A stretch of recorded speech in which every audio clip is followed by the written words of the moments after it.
is the Real Bad Juice Cast. Psycho-a-thon. Psycho-a-thon. We all go a little mad sometimes.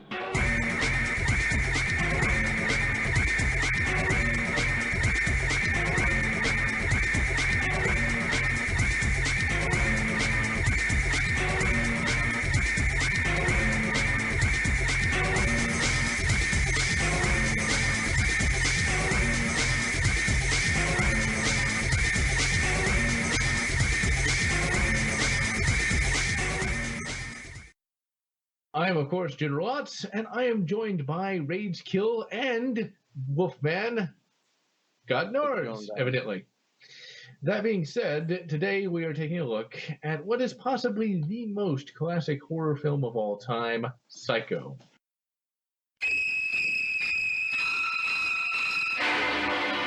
Here we have a quiet little motel, when in fact it has now become known as the scene of the crime. You have a vacancy? Oh, we have 12 vacancies. Isn't this the first place that looks like it's hiding from the world? I think that we're all in our private traps, clamped in them.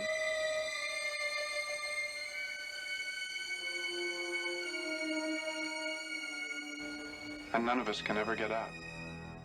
Psycho is without a doubt a masterpiece of a film. First released back in 1960, it changed the very face of psychological horror.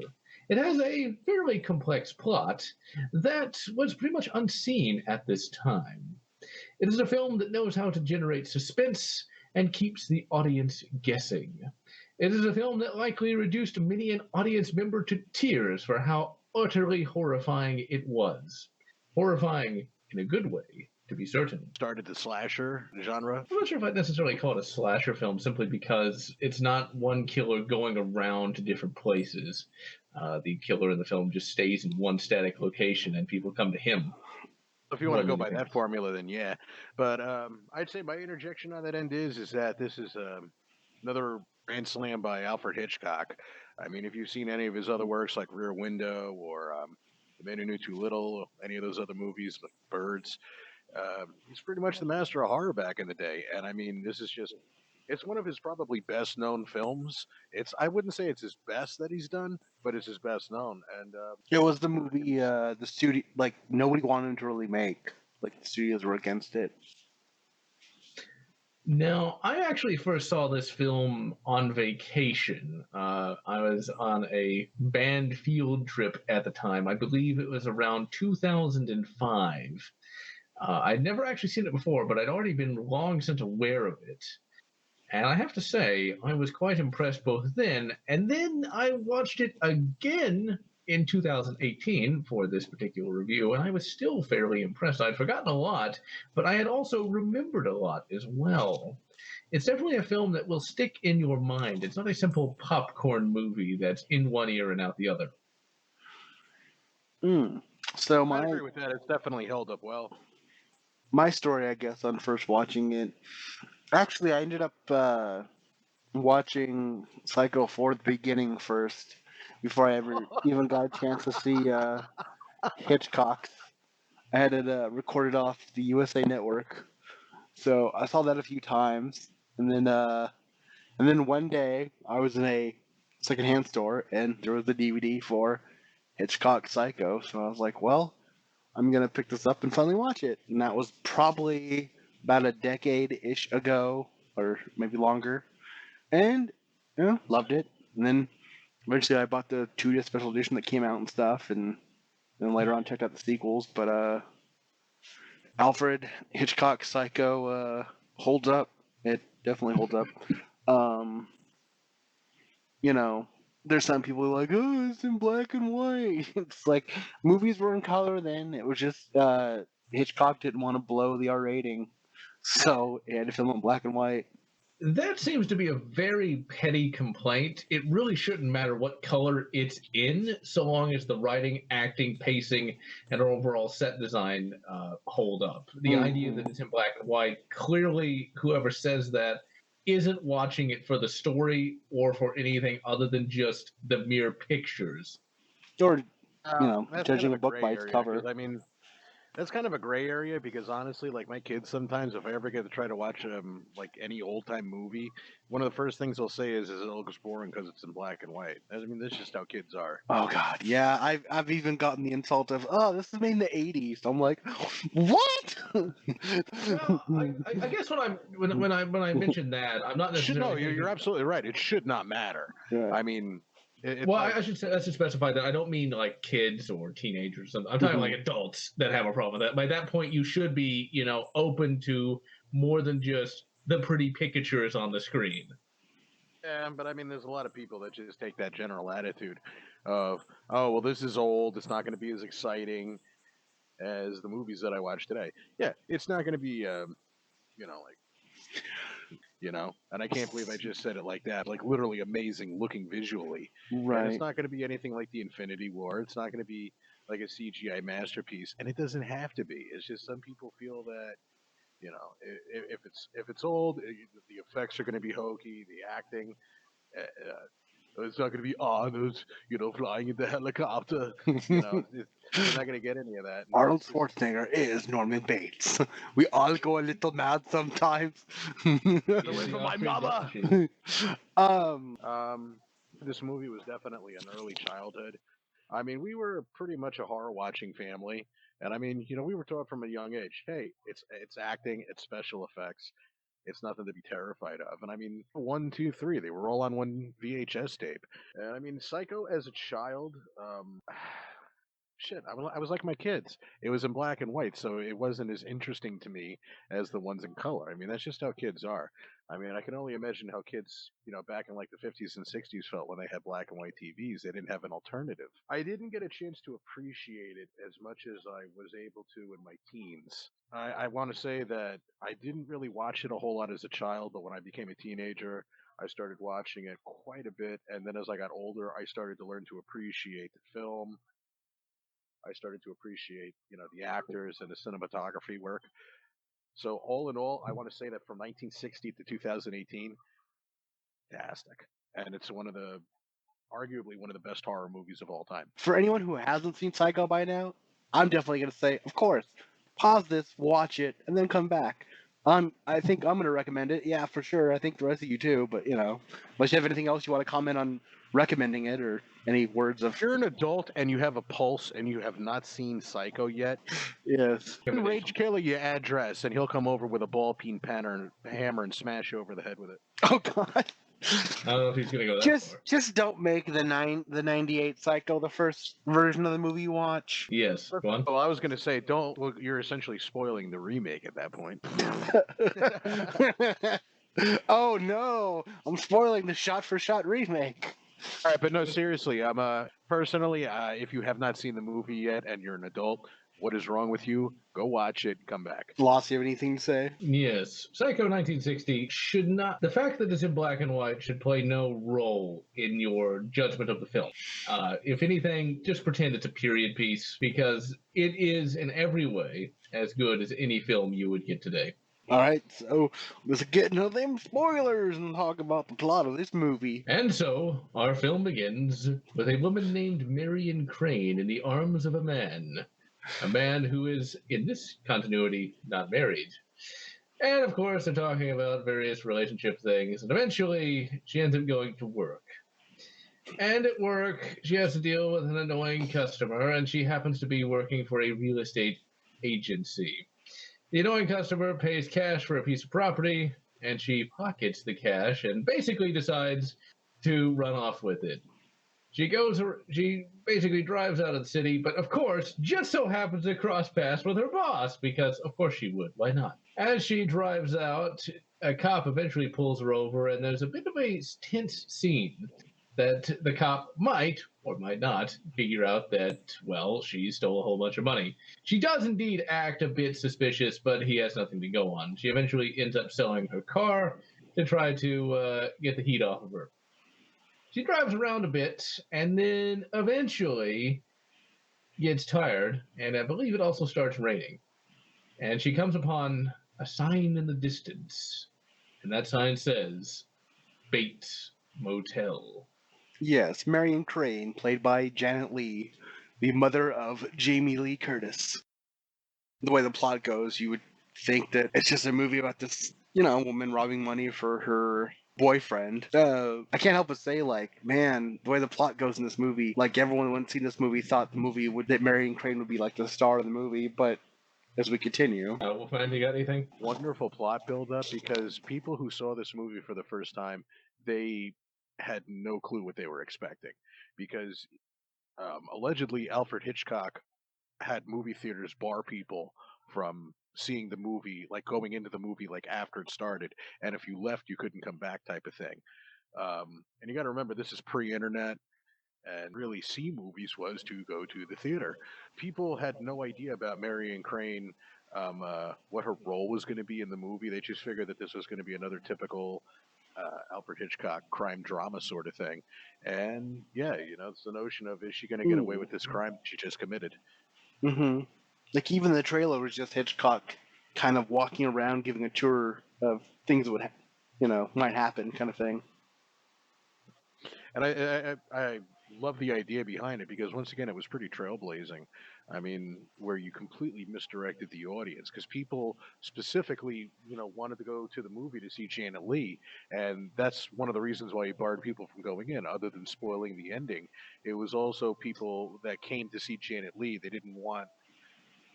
Dude, how come we don't see her, type of thing. So, I mean, it was one of those things where, yeah, they completely misdirected the audience by making you think that, you know, True. the focal point of the movie. It'd be decades before they would kind of do that again with Drew Barrymore and Scream. In a sense, yeah, but that would be 3 decades later. Yeah. And so she stops for the night at Bates Motel. She is introduced to a man named Norman Bates, a name that would certainly resonate throughout history. He seems a fairly genial sort. He seems fairly eccentric, but more or less normal. And so she settles into her room, and Norman returns asking if she wants to eat something. She goes with him to the office where they sit down to have a fairly simple fare, which is just a couple of sandwiches. Now, before he returns with the sandwiches, she hears him arguing with an unseen woman. Essentially, the woman doesn't want Norman to associate with Marion Crane in any way. But he, of course, shows up with a plate of food. And they start talking, and the conversation is really quite well directed and is fairly entertaining in and of itself. And of course, that's where a variety of famous lines are uttered. We all go a little mad sometimes. And we learn that Norman feels a bit trapped by his life as proprietor of the Bates Motel. He has to take care of his mother, who is very overbearing. Eventually, the dinner party breaks up, and Marion goes to room 1 to take a shower to wash off all the road dirt. And then cinematic history is made. She takes a shower, and it seems fairly basic. And then a shadow is seen on the shower curtain. It opens up to reveal an unseen figure with a knife, and the knife is used to stab Marion Crane multiple times. I get the feeling that when this was first seen when this was first shown to a 1960s audience, a lot of people were probably really, really shocked because it actually is a pretty brutal stabbing, something that, as of 1960, simply had not been seen. I get the feeling that a wide variety of people just were like bursting into tears from seeing this because this is it's really quite hard to describe what a 1960s moviegoer would have felt seeing something this real in a movie. And it gets even worse after this. After he stabs her, everyone remembers the stabbing scene with the screaming, but you then see her body just laying on the ground, and it looks like she's really dead. Go for it, Rage.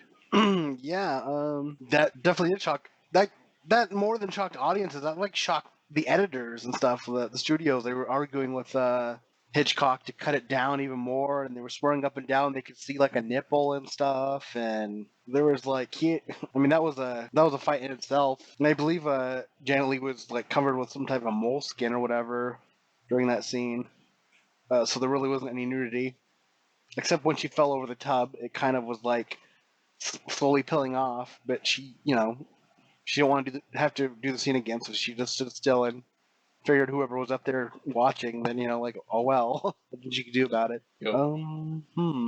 So pretty much, this is when we're introduced to the new pivotal character of the entire franchise, which would be Norman Bates, who was played by Anthony Perkins. Sad thing is Anthony Perkins, he was a very accomplished actor. I mean, he was in movies like Friendly Persuasion, and there was another one where he was a baseball player. I think it was called Fear Strikes Out. He'd been in movies his whole life. He's even gone and released music albums. Very, very, very talented man. But this is pretty much the thing that he was best known for, and I don't think he ever really resented the attention. Anthony Perkins will be remembered for many things and many roles, but he is best known for this 1960 performance. You have a vacancy? Oh, we have 12 vacancies. 12 cabins, 12 vacancies. As Norman Bates, Perkins scared just about everybody, and years later he went on to star in Psycho 2, 3, and 4. The third film he even directed, a profession he has enjoyed in recent years. Though he was identified for decades as Hitchcock's Norman Bates, the actor says he never felt burdened by typecasting. It never really touches you, the person. It touches your career. It touches producers and directors who think about you, and maybe even audiences, but you know who you are. So you are the one person who isn't really affected by typecasting. Like, how Christopher Lee was like, don't ever talk about Dracula with me. I don't think he really had a problem with it. I think he definitely took the part and he played it wonderfully. Because the character Norman Bates is obviously based off of Ed Gein. And he definitely made it where it wasn't like where Ed Gein was kind of like ogreish and monstrous. Anthony Perkins played it kind of like boyish type quality, and he did it fantastically. And this is also the part of the movie where the audience completely, got the perception of the movie flipped on its head. Because killing Janet Leigh in the middle of the movie, like I said earlier, everybody thought that this is going to be the star of the movie. Now that they've killed the supposed star of the movie, it's just telling the audience, yeah, nobody's safe. You're in for something completely new. So just sit back and enjoy the ride. It was a great scene, and once again, it was kind of reminiscent of what do you call that? From Dusk Till Dawn, where halfway through you think you're watching a crime drama, and then at the other end it's just straight up horror murder mystery type shit. It was fantastic. Right. After this scene, the movie kind of slows up a little bit because now we know that it's not just a crime drama. It's sort of like a murder mystery. Now, all the other characters that had been previously introduced kind of have to figure out what happened to Marion Crane. As far as they know, all she did is steal some money. And really, she just discovered the Bates Motel quite by accident. She was just driving past it. And so you've got the character of her sister, her boyfriend, and a private detective. The private detective finds the Bates Motel and snoops around a bit. Initially, he doesn't find anything, but he figures out that if he talks to the mother, that perhaps he might find something. He basically thinks that Norman Bates is hiding Marion in the house. Well, he goes to investigate, and that ends up getting him killed. He ends up getting stabbed by old Normie there. After that, and I'm just going to go to the end right now because this is there's not a good stopping point at this point. So I'm just going to keep going. Is that okay? After the private detective is killed, it now falls to Marion's sister and her boyfriend to try to figure out what happened. And they start snooping around a little bit, and eventually they go to the sheriff thinking that Norman Bates is actually holding the sister hostage because he wants to get the money. Well, this is one of those aha moments. This is one of those moments that really throws the audience off again. It shocks the audience again because they're talking to the sheriff, and they're saying, well, we think that she's being held at the house because we think that the mother is helping hide Marion, right? And the sheriff says, well, Norman's mother died 10 years ago. That's the dun dun dun moment. It's like, what? What's going on now? Eventually, they head back to the base motel, and the sister starts snooping around the house, still thinking the mother is there. She doesn't believe the sheriff. And, well, she ends up going into the basement, and out pops Norman Bates in a wig and drag. Well, she does find the mother in the basement. Oh, crap, I forgot all about that. Okay. A shocking moment in cinema. And I skipped past that to Norman. I guess I watched Bates Motel, so okay. She goes down to the basement, and, well, she finds the mother, all right. The mother is a withered old corpse, at which time Norman Bates himself pops out of nowhere, with a knife, a wig on his head, and a dress on, saying, I'm Norma Bates.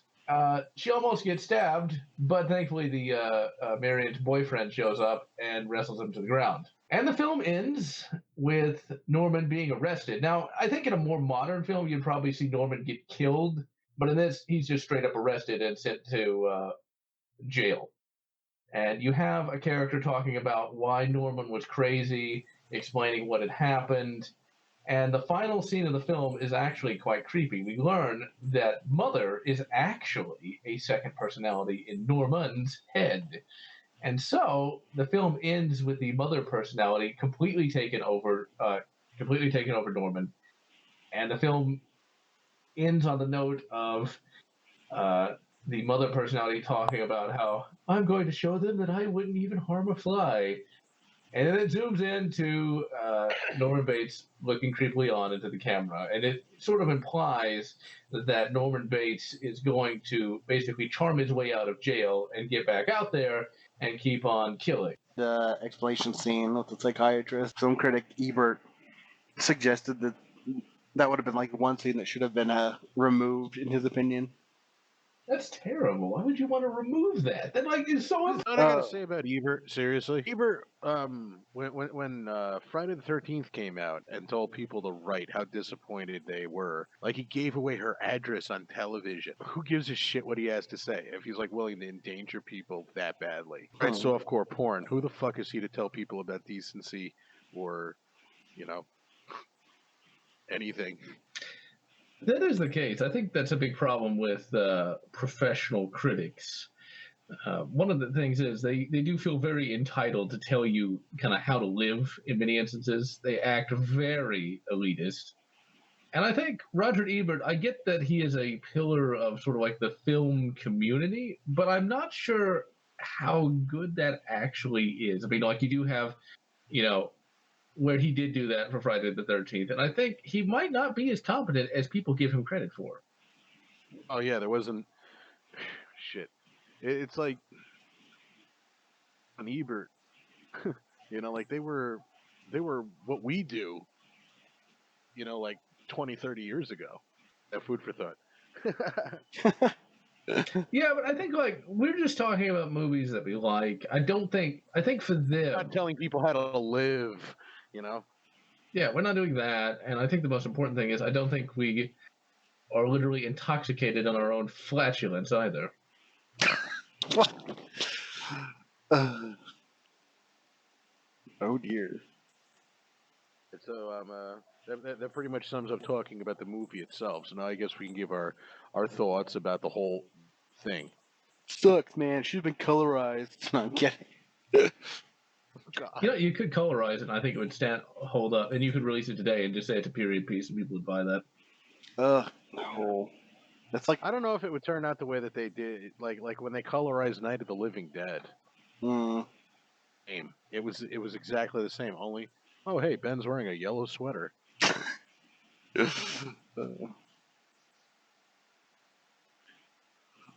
It's like, what is... Right, who wants to go first? It's really hard. It's like, man, what is there to say about Alfred Hitchcock Psycho that... Should what I is... take the reins of this one? Yeah, go ahead.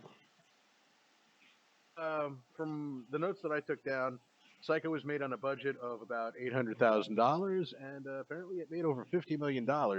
So I would say that that's definitely a resounding success. Right. Uh, It was critics at the also time, it was also one of the first movies to show a frickin' toilet. yes, that's true because back then, you had to be very careful about what you showed on TV. You couldn't see a toilet. A Uh, navel. oh, they didn't. They had separate beds in the bedroom. Right. That what was that? There was even a joke in the Brady Bunch movie because the Brady Bunch was in the '60s, and it was like they have all those people living in the house, and I never once saw a toilet. So Psycho is just definitely a pioneering movie in the I'd genre. say so. It definitely blew down doors in a lot of ways, intentionally and unintentionally. Intentionally, it was set to, it really did. It turned the whole film industry on its head because these weren't necessarily like really big actors that played in this movie at this point.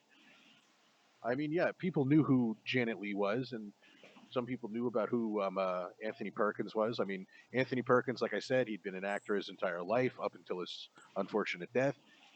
He'd also done and made pretty decent music, from what I'd heard. Janet Leigh, of course, fantastic actress.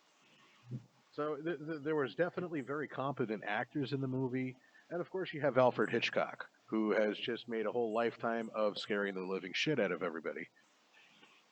British, Right. which means he had unbelievable wit. Where after the movie was released, people were complaining about a movie that he made where his a guy wrote and said, "My wife saw this movie and now she's afraid to take a bath, and then she saw Psycho and now she's afraid to take a shower." And then Hitchcock wrote back, "Tell take her to the cleaners." Gotta You love have that that guy. British wit. So I mean, for 1960, um, is it tame by today's standards? Yes, it is, but that doesn't mean it's a bad thing. I feel that the film was shot wonderfully, and of course, Yeah, it's with still the sound, visually really, it really is well done. absolutely visually appealing.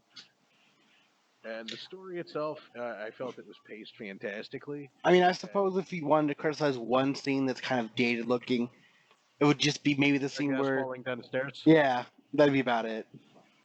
they intentionally made it look bad when they remade the goddamn thing. And we'll get Hmm. to the remake in just a second. And they also paid homage to it in one of the later sequels too. So I think so.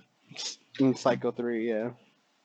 I think one thing that I do want to bring up is the concept of a film being tame. I think the big problem with that is, in a modern day film, I suppose we expect a lot of blood and gore and all of that, but Well, the book, I believe, the shower scene. I think Marion Crane gets her head decapitated. So yeah. yeah, see, I think it actually goes in the wrong direction with that. I think when it comes to a modern day film, I think they're not particularly scary because they're almost quasi comedy in some respects. I mean, if you got somebody getting hacked apart, it can work, yes.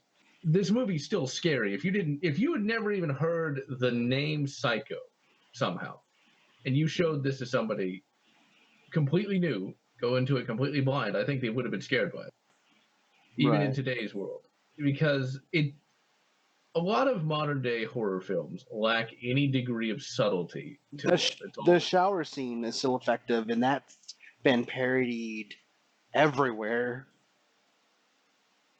Like everyone, I think, knows the shower scene. and because it works. It Yeah. is something that I think if they did Psycho today, and I'm not talking about a remake, I'm talking about a similar film to that. You would start within the first 20 minutes, somebody's going to get killed, and it's just going to be steadily escalating murders throughout. Whereas in this, it's I think like 45 minutes before you finally get a murder, and there's a grand total of 2 deaths in this film, and it's much more effective when there's only a few deaths. It's similar in concept to Alien. Alien is so effective because they don't have people constantly getting hacked up, shot up, or anything like that. They know how to pace it. They keep the deaths. They keep you waiting for the deaths, but they make the characters likable enough that you don't want to see them die. I have either of you read the book by Robert Bloch? No. Sadly, I'm not. I'd highly recommend it. There are subtle differences, especially in the characters. Like a lot of the characters aren't as sympathetic as they are. Because I mean, like Norman Book compared to Norman Bates in the movie, um, he's more of an ogre, I want to say, in the He book. isn't he like obese or something? He's like a beast, middle aged, and all that shit. You know, he's not boyishly handsome like Anthony Perkins, and I mean that's kind of really a testament to Anthony Perkins' acting ability. Is that just his look alone and the way that he carried himself? It made you feel like he had a child that was trapped inside of him. Hmm.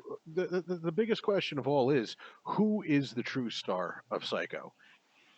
Is Perkins, it definitely.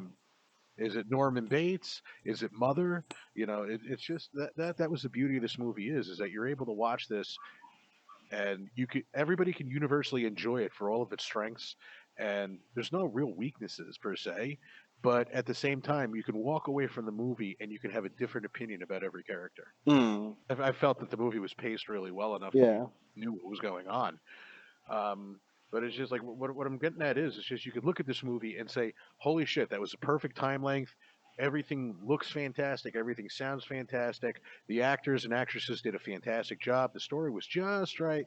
But then you can walk away and say, "Man, I really kind of feel bad for Norman Bates. What? He was a monster. You know who I really feel bad for is Sam Loomis. The poor bastard was just trying, and then his girlfriend gets killed." You know, it's just everybody can walk away with a differentiating opinion on it, like I said, but just all in all, the movie was still great. Hmm. The book, anybody out there, I highly recommend giving it at least a look through because it's just as good. It's just as good. The sequels, though, in book form, are nothing like the sequels in the movie. Right. Which is probably maybe it's for the best because you know how usually books are adapted into films, Uh, anyways. well, it's kind of like the Jurassic Park novels, how they turned out differently in some sense. Hmm. Um, Even though it was just the one Jurassic Park novel that Yeah. really wasn't very good. I know the second or third Psycho book was actually about Norman going to Hollywood or something like that. Norman goes to Hollywood. ironically, um, it was quite an interesting take because I mean, shit, back then Ed Gein did some really horrendous shit, Yeah. and I think that was the book was definitely more inspired by that, and you know, just Well, that it was like kind of slovenly and such. it's like a lot you were saying, like, in a movie perspective, you're be expecting Norman to die, but, like, I don't know, man. There's so many real life boogeymen. They're, just spend the rest of their lives in asylums anyway, so it's like, Think That's about what Ed true. Gein inspired too. I mean, like Ed Gein inspired this. He inspired Texas Chainsaw Massacre, and yeah, I think it was just the fact that these weren't normal run of the mill killings, Hannibal and that's Lecter. Yeah. well, well, that's where I'm trying to lead into. So, Um, oops. these killings that Ed Gein committed were so horrendous. Hmm. The nature behind it. These weren't just typical murders. Like you could watch a murder mystery. Like, have you guys seen Rear Window before? A long time ago, but yeah. Yeah, a long time ago. It was just a murder mystery, you know. And then when you get to Psycho, there's questions behind it because of, say, the pseudo sexual nature of it. Right. Ed Gein, why did he do it? He killed women and made lampshades out of them because of his mother. And then you had Norman Bates, who about killing his mother way back in the day, and then he would dress up like her. And then that's another thing that this movie really broke a lot of ground on. And I feel it was that's a big question. You know, do you feel that it, like you guys, do you feel that it was intentional or unintentional with the gender bending? Well, my theory on that is actually it's one of those things that unintentionally remains scary because it's scary that he's dressed up like his mother. But I think back then it was he not only did he dress up as his mother, but you also have a cross-dresser, which at the time in 1960 would have been seen as very degenerate. So it was yet one more aspect of horror that today isn't the case, but at the time it was. Hmm. Do you feel it was intentional or unintentional? I think it was intentional. I think it was completely intentional. It's just one more scary thing to add on Or is this because shock at all costs type of thing without having to really cross the line? They handled it well because they save it at the end. What when you finally it's revealed, and then the therapist guy explains that he's his mother's personality. That they don't really go saying it's a kink or anything. It's just he's no, not I'm not he saying has that. dual personality. I'm not saying they did, but I think they probably threw that in because that would because you got to remember you got to put yourself in the mindset of somebody in The 1960. 1960. Right. Yeah, It was in the and in book, right? Obviously. Obviously, but if you read the book, you'd know that. well, I think the thing about it is though, Was seeing it Ed on Gein screen. a crossdresser? I I don't know too Who? much about Ed Gein. I do not know. I I just thought you gotta. had your Wikipedia open. Hey, I got you. All right. No. Seriously. I thought Yeah, you. you're absolutely right, Laz. You have to put yourself back into that time frame. Norman, he wasn't always Norman, but he was almost always Mother, type of thing. Exactly. I think it was. I think it also was just for the time. This is not. I don't think this is something intentional. I'm moving on from that to just overall concept of the audience goer, not Hitchcock himself. For the average audience goer in 1960, they would have had a double whammy of horror of here's this guy dressed up as his dead mother, but also here's a degenerate crossdresser. So to them, it's extra scary, and then later on, it's explained, oh yeah, he really isn't. Because it's just one of those aspects of cinema that one thing we have to keep in mind is the audience of a previous generation is going to think differently to the audience of this generation. Yeah, you gotta really think of how the whole scene plays out. I mean, she finds a corpse of his mother, turns around, and then Norman Bates is in a wig and a dress. Yes. That was actually really fucking scary. Right. I like even as a child, that was very, very, very jarring. So imagine how people who didn't grow up on Nightmare on Elm Street, didn't grow up on splatter films. I mean, for me, I Spit on Your Grave was like I'd seen it, Yeah. and I've seen movies like Cannibal Holocaust. Well, But that was obviously like later in life, and these are movies that were made later. Past this. Back then, things were fucking rosy. yeah. The only thing that people were scared of were the dangerous, commies. So like it had the white picket fences and everything. And Then you come out with this movie, who it was nothing like anything that Hitchcock had done. I think the movie that he did before was North by Northwest, if I remember correctly. But it's just like the point is, this movie had the balls to like really hit you psychologically, and it just fit the name perfectly. Psycho. I think also the scary aspect is that Norman Bates, on the surface, just looks like a good old boy that never doing no harm. He's just a nice guy, right? the credit And I goes think to Anthony Perkins because when he's in that drag, just his face expression stuff is fucking scary. It's like, well, there's that, but it's also just the idea that that somebody who looks so normal as Anthony Perkins could actually have that side of him. Because who can you trust? I mean, he seemed like a normal kind of guy. He was nice. He was polite, and yet I need to working check. behind that. But it's like this normal guy behind that facade is a killer. I mean, think about that. I bet that probably made a shitload of people very wary of stopping at any motel. It's like, okay, actually, here's something that's kind of funny. Okay, think about this. Think about this. You just got out of Psycho, right? You're going on vacation. You don't want to stop at the hotel with the nice guy with the smile. It's like, hey, how is it going today? Would you like me to? Would you like me to like buff your tires or something? No, you want to get like the crusty motherfucker that's like has like one of those white shirt things. He's got like this scraggly beard. It's like that's the guy I trust. Get me away from that guy. He's probably that other guy. He's probably he's probably gonna stab me and like wear my face as a mask.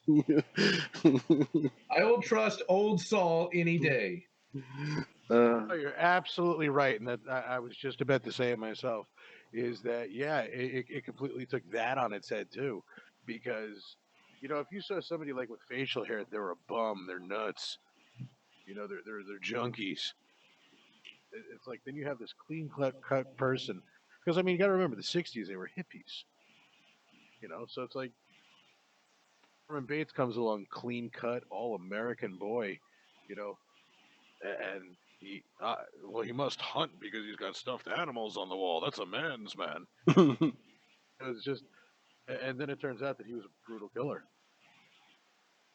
suffering Right. from like some type of a dissociative disorder. Yeah. The guy that says, "Hello, So how are you today?" Fuck that guy. I want the guy that says, "Yeah, what do you want? Room." So all in all, my final take on it, not to not not to drag out. My final take on it is just this was recognizable film. It's one of the most well-known films in history. It's one of the best films that have ever been made. You don't have to be a horror fan to sit down and watch this movie and appreciate it for what it is. Mhm. It also Huh. it also helped continue to jumpstart Hitchcock's career into doing like really cool creative stuff. Because after this, he did Alfred Hitchcock Presents, which is an amazing TV show. There's some really good episodes of that, and then of course The Birds and so forth. Actually, if I remember correctly, Hitchcock hired his television crew to shoot the movie to save money. Right. And they must have been quite confident because it does not feel like a TV movie. Oh, one other piece of trivia that's They were a important to very know, accomplished crew. Right. and It it was certainly shows. One piece of trivia, though, real quick, is uh, the woman who plays Marion, whose name I forget at the moment. Janet Leigh. Marion Crane, Janet Leigh. Yeah, Janet Leigh. After she saw the film, it took her years to finally be able to take a shower again. After all the shit that she went through, I mean, look, they meticulously shot that movie because one of the things that they had focused on was whether or not you could see Janet Leigh. Like you could see objectionable parts of Janet Leigh. So they had to go through the movie frame by frame by frame by frame, which also meant that they had to shoot it several times standing in the water, which I'm sure was fucking freezing cold at that point. Contrary to what some of the dialogue is on the Universal tour, sometimes they say that Mr. Hitchcock turned cold water on me in the shower so that I would scream. Well, that's exactly the opposite. He was so considerate of the temperature of the water that I would be comfortable. So yeah, I wouldn't want to take a shower after. This is a movie that absolutely played with the audience's expectations, and they introduced sympathetic characters, and then they killed them off. And I mean, like you felt bad for Arbogast because he was just doing his job. You felt bad for Marion Crane because she wanted to help out her boyfriend. You felt bad for Loomis because he wanted to start a new life. You felt bad for Norman because of all the domineering the effects that his mother had on him. So it's just, and then one by one, they took him out. And it's just the shower scene in and of itself is one of the most iconic in cinema. Mhm. If you have a pulse and you have not seen or heard of Psycho at this point, what is wrong with you? And even if you spoil yourself on this video, still watch it because I gotta tell you, it holds up. Now, a word on the Psycho remake. We forgot to bring up what happens to poor Marion Crane. I mean, she gets stuffed in her car and thrown in the swamp. Well, we don't need to explain everything that That's happens. what happens to everybody. But the Psycho Don't wind up at the remake. bottom of the So yes, in the '90s, a famous director, Gus Van Sant, I don't know. He basically got the keys to remake Psycho, and in his words, he wanted to remake it so nobody else could or would by doing it shot for shot.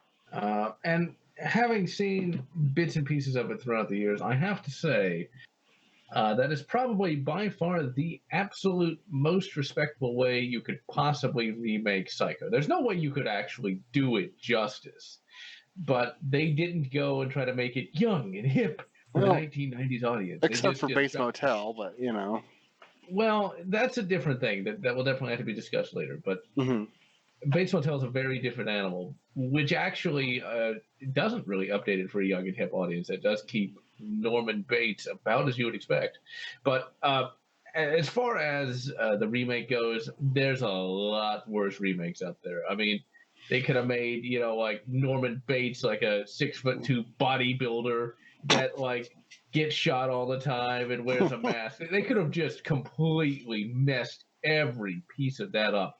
Instead, it's simply the first movie, but remade. I guess you could say I, it's like watching a play with different actors playing the role, but since it's a movie, it still doesn't quite work. It doesn't, but it's not. The thing is, I will defend the remake for one. I don't recommend watching it because it's unnecessary, but it could have been a lot worse. We gotta appreciate that they didn't like turn Norman Bates into a 6 foot tall bodybuilder and Marion Crane into like some kind of kung fu No, ninja kind of instead thing. they casted a comedian actor to try and play a serious role of Vince Vaughn. Well, I guess Vince Vaughn has done a few serious roles, but Well, I mean, even then, I'm just saying like they yeah. didn't. So many remakes just completely miss the point of the original film. They didn't have like a bunch. They didn't have like Norman turn into like a CG monster and start smashing up a city or something like that. It showed respect to the source material, and that should be appreciated. Yeah. Except, man, those weird shots they put in, like the shower scene, they added like shots of cows in the sky for some reason.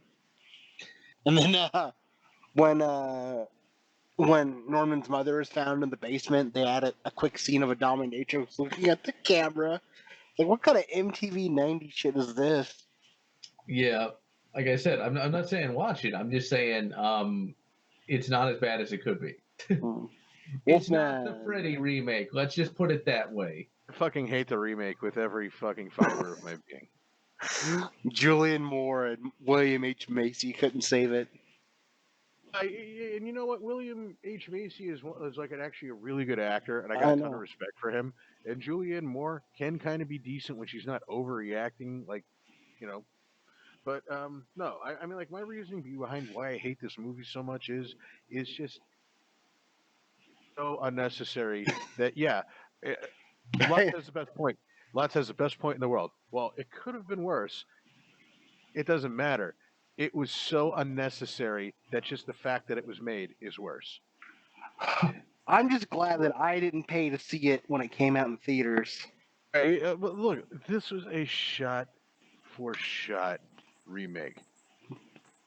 They did add was just dumb. Oh yeah, and they added Norman making masturbating sounds while watching narrate. Yeah. Well, yeah, he's watching her through the thing, and you know what? I understand that the voyeurism scene was still in there, and people are able to use their imagination to draw in the rest. And Well, that's yeah. wait to hear the unzipping and to hear, Right.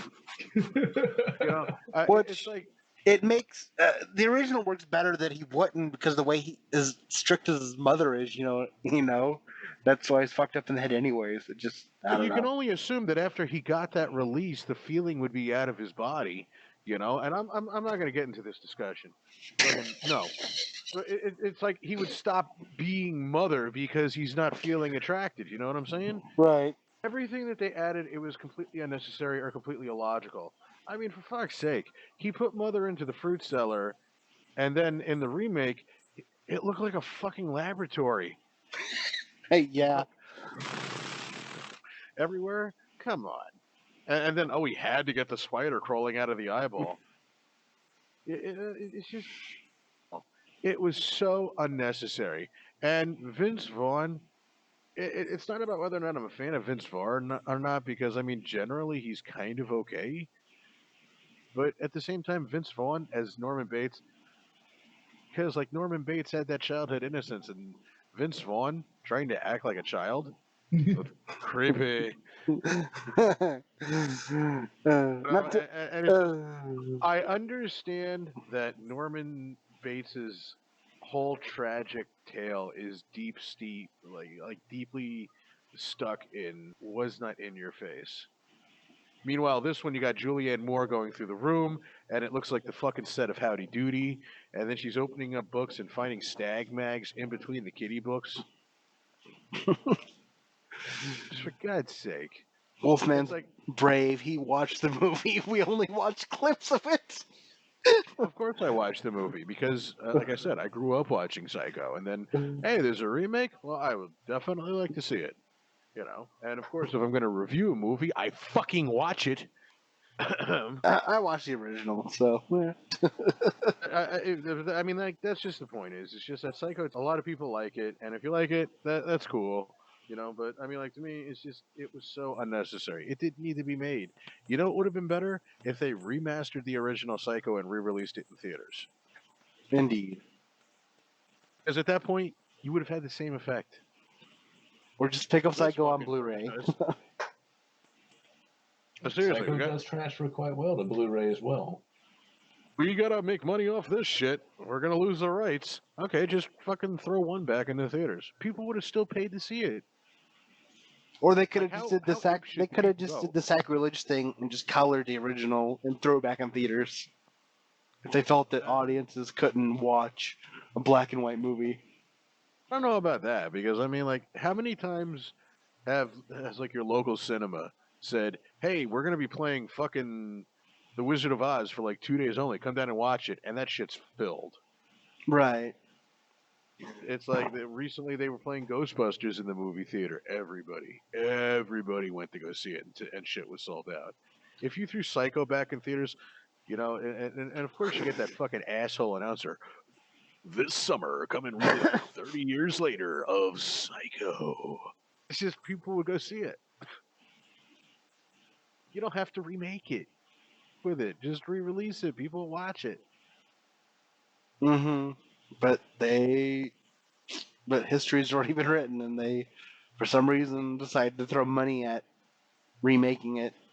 I can't believe the studio was like, okay, go ahead and do it shot for shot.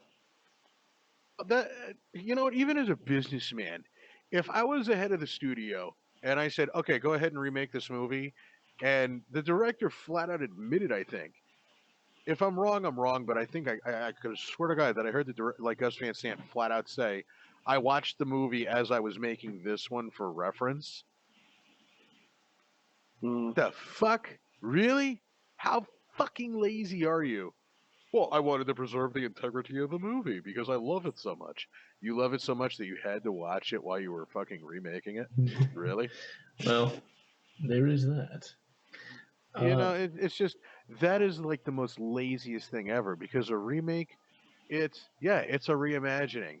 And yeah, it could have been worse, but you know what? Make it fucking worse because at the very least you tried something different. Right. Or maybe it would have been worse. Or maybe they could have done the all-time favorite route that I've ever heard with movies that are based off of books. Oh, we're going to remake it, and this time around we're going to make it a lot more like the book, so that way if you haven't fucking read the thing, it'll be a whole new experience for you. Ha ha. It's just fucking I hate that. Make it more like Robert Bloch's book. At least it's something different. Because if you're showing me the same angles and then you expect me to believe Vince Vaughn with fucking lipstick on, get the fuck out of here. There is that. Now, of course, we did. Okay, go on. Oh, I was going to say, well, we would eventually see a sort of because the TV show Bates Motel actually does remake the events of the film in season 5. Right. And it does a tremendous job actually remaking it and changes it up a bit here and there as well. Yeah, at least it wasn't shot for shot, thank God. Honestly, I still don't have a problem with shot for shot because it subverted expectations of what you thought was going to happen, which was nice. Yeah. You know what? At the very least, this is what I will say: is full disclosure, season of Bates Motel, but then as it went on, I kind of got less and less interested in it. Mm. I'll figure out why eventually, but I gotta say, for the remaking of the original's time arc, it stands to reason why I hate the remake. They did something different, and look how it turned out. Just for a Right. TV show. And Yeah. we, of course, will be reviewing the TV show at a later date. I think, yeah, because I'd say the TV show is definitely how you should approach a remake. You know. Well, final thoughts for Psycho. How do you feel about it, Lots?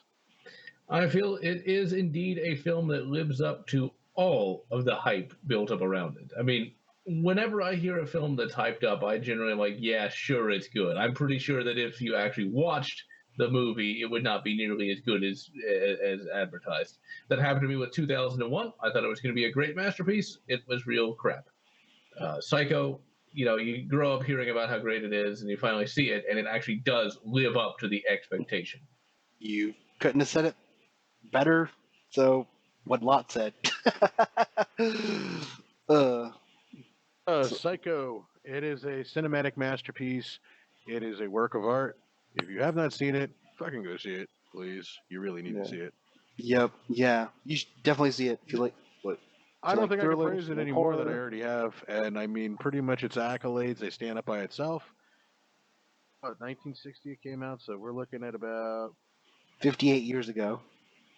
58 years later. It still holds up amazingly well. Hmm. As far as the remake goes, I wouldn't even make my worst enemy watch it. Maybe if And you're that- morbidly curious with massive quantities of alcohol, but still, you could probably just watch something else. And with that, we are indeed the real bad dudes, and we're going to wish you good, Psycho, or whatever makes you happy.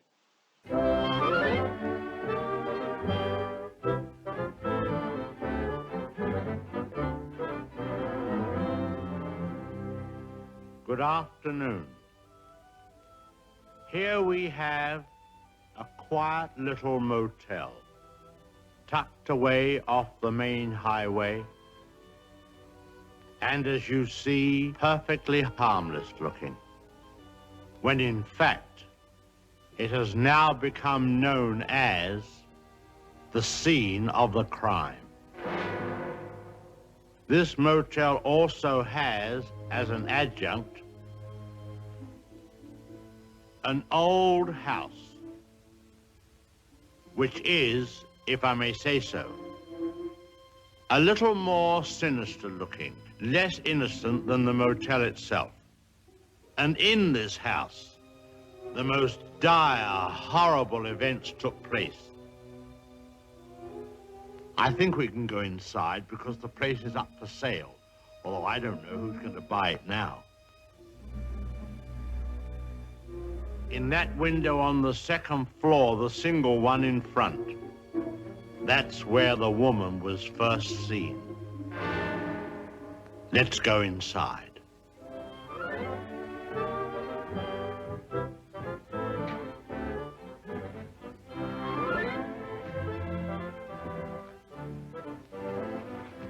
You see, even in daylight, this place still looks a bit sinister. Now, it was at the top of these stairs that the second murder took place. She came out of the door there and met the victim at the top. Of course, in a flash, there was the knife, and in no time, the victim tumbled and fell with a horrible crash. I think the back broke immediately. It hit the floor.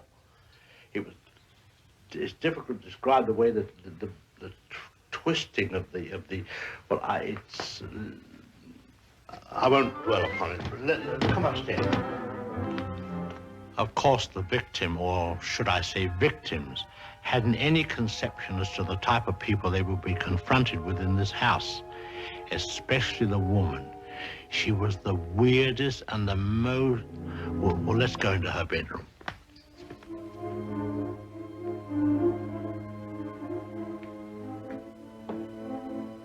Here's the woman's room, still beautifully preserved.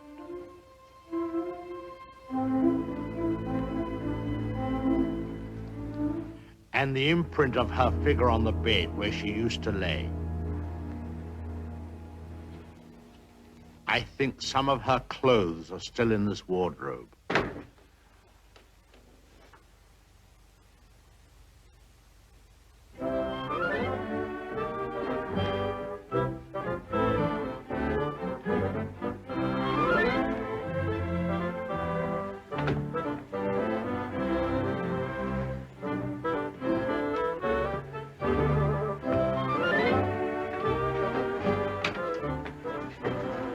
Bathroom. this was the son's room, but we won't go in there because his favorite spot was the little parlor behind his office in the motel. Let's go down there.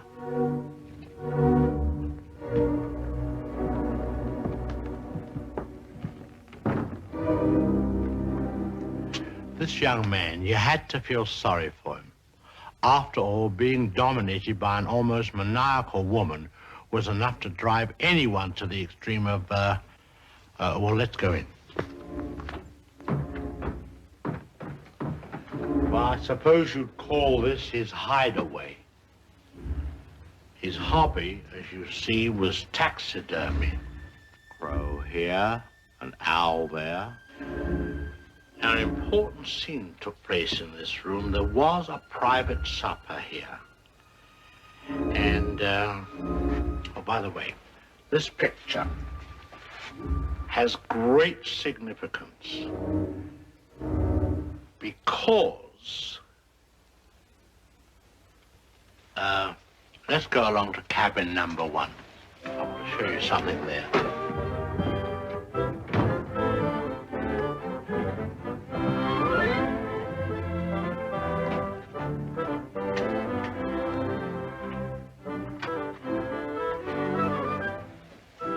All tidied up.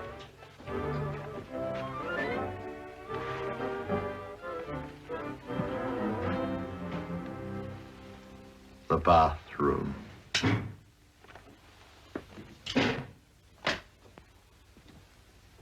Well, they've cleaned all this up now. Big difference. You should have seen the blood. The whole place was, well, it's too horrible to describe. Dreadful. And I'll tell you, there's a very important clue was found here. Down there.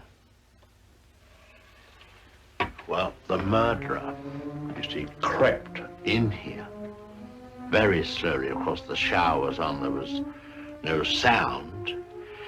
And